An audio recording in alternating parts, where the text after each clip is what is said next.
Kita naman sa labas ng bansa, suicide bomber nagdamay ng maraming sibilyan sa isang libing sa Iraq at mga demonstrador at ilang mamamahayag sinaktan ng mga pulis sa Ukraine. Ito ang mga global balita ni Edwin Eusebio.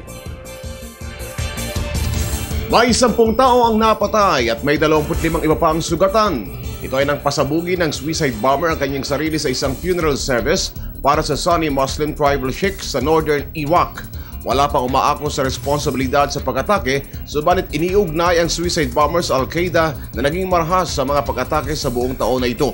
Magugunitang madalas na sinasabi ng mga bombers na kasapi ang mga ito ng Al-Qaeda na laging punteriya ang mga tigusunod ng mga Sunni leaders.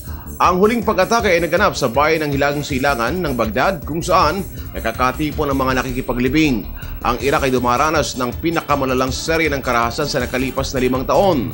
Ayon sa pamahalaan ng Iraq, pinalala ang kaguluhan ng sectarian rule sa nasabing bansa.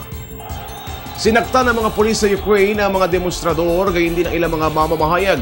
Naganap ang insidente sa labas ng administration building sa Ukraine Presidential Palace. Una rito, naging marahas sa mga kabataan na tinangkang lusubin ang hanay ng mga pulis. Gumamit pa ang mga ito ng stun grenades na ipinukol sa mga tao.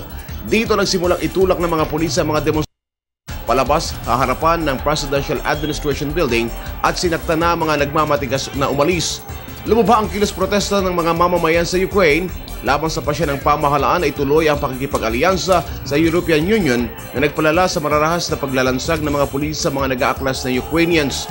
Dumistansya naman ang mga lider oposisyon sa Ukraine sa mga grupong mga nagpuprotesta at sinabing sinadya ng mga otoridad ang karahasan para magbigay daan sa pagdedeklara ng state of emergency ng Ukrainian government.